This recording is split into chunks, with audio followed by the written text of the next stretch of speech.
ஷே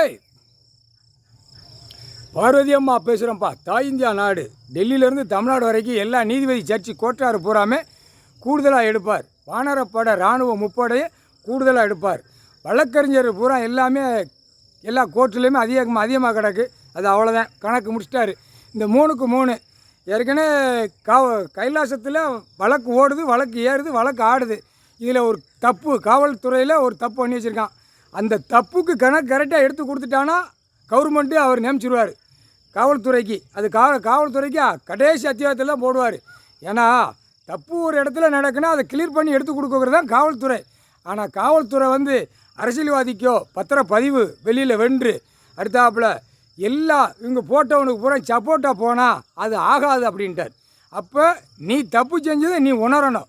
அப்போ உணர்றதுக்கு இப்போ ஒரு பாயிண்ட் உனக்கு கொடுத்துருக்காரு. இதில் தப்பு கணக்கு நடந்த கணக்கை வந்தவன் போனவனை கரெக்டாக கிளியர் பண்ணி நீதிமன்ற கோர்ட்டில் கரெக்டாக நீ ஏற்றிட்டீன்னா உனக்கு அந்த கவர்மெண்ட் வேலை 4வது கணக்கு போடுவார். ஏன்னா 4க்கு 4 எல்லாம் 4 சதுரடி உலக நாடே சதுரடி. இப்போ சதுரடியில் கைலாசத்தில் சதுரடியில் ஈசானத்தில் உட்காந்துருக்காரு. இந்த 4 சதுரங்கத்தில் உலக நாடு கணக்கு எடுத்துட்டார். இதில் ஒரு பிட்டு உள்ளே எவனும் வர முடியாது, எவனும் போக முடியாது. அது இராணுவ முப்போட வரையில் தேடியே தூக்கிட்டு போயிடுவான். அது காவல்துறை கரெக்டாக செஞ்சுட்டா முடிஞ்சு வச்சு. கரெக்டாக வந்தவன் போனவனை பூரா உள்ளே ஏற்றிட்டேன்னா சரியாக போச்சு. இல்லை வானரப்படை இராணுவம் அது ஏற்கனவே உள்ளே கொடுத்தாச்சு நீதிமன்ற கோர்ட்டில். அது கைலாசத்தில் ஐயா போட்டாலே முடிஞ்சு வச்சே. இன்னும் ஒருக்கா உள்ளே பேப்பர் ஆடணுங்கிற கணக்கு கிடையாது. ஏன்னா உள்ளே சேட்டை பண்ணது கணக்கு பூரா பிடிக்கணும்னா வானரப்படை இராணுவ முப்படை வச்சு தான் தூக்குவார். எல்லா கணக்கு எடுத்து பாரு, எல்லா கணக்கு பாரு அப்படிம்பாரு. இந்த இடம் என்ன பிறந்து வந்துச்சா இல்லை முளைச்சி வந்துச்சான்னு கேட்பார். இந்த பத்திரம் போட்டவன் வந்தவன் புரோக்கரு பூரா ஆடுனவன்ட்டு பூரா அந்த கேள்வி கேட்க விடுவார். இல்லை நாங்கள் அந்த பிணத்தை பேப்பர் செத்த பேப்பர் வச்சு ஆட வந்தோம்னு சொல்லிட்டானா குறுக்கெலும்பு ஒடிச்சே விட்ருவாங்க. 3/4 சாத்தியம் 3 கவர்மெண்ட்டு கணக்கு 4வது கவர்மெண்ட்டு கணக்கு நியமிக்கணும். அதுக்கு முற்றுப்புள்ளி வச்சிட்டாரு.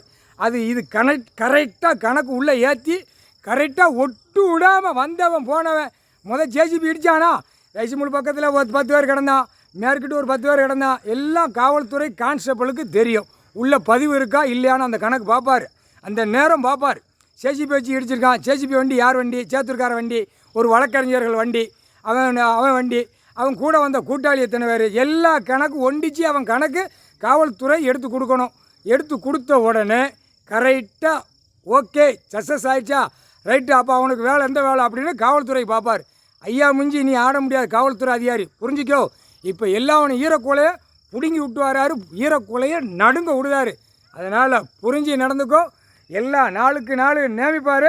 4வது கணக்கில் காவல்துறை கணக்காக எடுத்து கொடுத்துரு. 3/4 சாத்தியம் உள்ளே வந்தவன் போனவன் எல்லாம் ரிப்போர்ட்டு எல்லாம் திரை லோகத்தில் விட்டாச்சு. பிறக்கி 100 மையத்தில் பார்த்துக்கோ. 100 மையமெல்லாம் உள்ளே வந்திருக்கு கணக்கு. 100 மையத்தில் உள்ள எல்லா கணக்கும் இருக்குது, புரியுதா? வந்தவன் போனவன், கம்பு உடைச்சவன், பின்னாடி மாட்டுக்கொட்டையை கம்பு எரிஞ்சவன், தெற்க உள்ள கிராமத்துக்காரன், எவ்வளவு சேட்டை கணக்கு போட்டார். புது கவர்மெண்ட்டில் கணக்கு போட்டார், கணக்கு இட்டார். இப்போ 3க்கு 3 நியமிச்சிருக்காரு. அடுத்து 1 காவல்துறை நியமிக்கணும்னா கணக்கு முடிச்சா அதுக்கு நீதிபதி சர்ச்சி கோட்டார்கிட்ட கலக்கணும். காவல்துறை 1 அடுத்தாப்பில் வழக்கறிஞர்கள்ட்ட கலக்கணும். கலந்து தான் பார்க்கணும். 2 பேர். வானரப்படை இராணுவம் கொடுக்க மாட்டார். அவன் யார்கிட்டையுமே பேச மாட்டான். 1 யார்கிட்ட பேசுவான்? நீதிபதி சர்ச்சி கோட்டார்கிட்ட பேசுவான். ஐயாட்ட கேட்பான். ஐயா கணக்கு இறந்து விடுவார். அந்த கணக்கை பார்த்தோன்னா கோர்ட்டில் போய் பதிவு பண்ணி சைன் பண்ணி வாங்கிட்டு எங்கெங்கே எவனை தூக்கணுமோ தூக்கிக்கிட்டே இருப்பாங்க அரசியல்வாதி. தமிழ்நாட்டில் இருக்கிற கட்சி கொடி பூரா சோழி முடிஞ்சிச்சு. வானரப்படை இராணுவம் உள்ளே வந்த உடனே கப்புன்னு உள்ளே அள்ளி போடுற வேலை தான் இவருக்கு. 3/4 சத்தியம் இங்கே அடித்தா உலக நாடு கணக்கு பூரா எடுக்க ஆரம்பிச்சிருவான். அதான் ராஜ்யசபா எங்கே நடந்தது? இங்கே தான் நடந்தது, புரியுதா? தமிழ்நாடை பிரித்து நாசம் பண்ணிட்டான். ஒவ்வொரு நாடாக பிரித்து நாசம் பண்ணிட்டான். 3 பாகம், வெளிநாடு ஒரு பாகம், டெல்லி டு தமிழ்நாடு வரைக்கும் 2 பாகம். பாகத்தை பூரா பிரித்து நாசம் பண்ணி அரசியல்வாதி வச்சுட்டான். பூரா பில்டிங்கு எங்கே பார்த்தாலும் விவசாயத்தை அழிச்சிருக்கான். 2ஆம் நம்பரை விட்டு கையெழுத்தை போட்டு பூரா அதிகாரி பூரா லஞ்சம் வாங்கி ஊழலாக வாங்கி ஓட்டிக்கிட்டு இருக்கான். ஒவ்வொரு அதிகாரி வீட்டில் 500 கோடி 1000 கோடி வச்சுருக்கான்டா. முட்டாப்பைகளை தமிழ்நாட்டில் மூளை திரித்து அவ்வளோ காகித பேப்பரை சேர்த்து வச்சுருக்கான். அது இவர் தான் தூக்குவார். இப்போ போடுவார் கணக்கு வரும். 3/4 சத்தியம் போட்டாச்சுப்பா. 3 கவர்மெண்ட் நீதிபதி ஜட்ஜி கோட்டார் கையில் கொடுத்துட்டார். இன்றைக்கி இதிலிருந்து கணக்கு புது கவர்மெண்ட்டு ஜட்ஜி எழுதிட்டார். 3/4 சத்தியம். அடுத்து நீதிமன்ற கோர்ட்டில் எல்லாமே பூரா கட்சி கொடி தூக்கணும்னு பூராமே பூரா வழக்கறிஞர் பூரா ஒதுக்க சொல்லப்பா, ஜட்ஜி கோட்டார் பூரா அந்தந்த மாவட்ட சிட்டி வாரி கிடக்கிறவன் பூரா அப்படியே உடம்ப குலுக்கி விட்டு போகுது ஒன்று ஒன்றும். எம்எல்ஏ பூரா இங்கே 234 மந்திரி எம்எல்ஏ எல்லாம் கிடக்கும் பூரா உடம்ப குலுக்கி விட்டு போகிறான். அந்த குறுக்கெலும்பை ஒடிச்சு விடணும் அப்படின்ட்டார் முக்கால் சதி.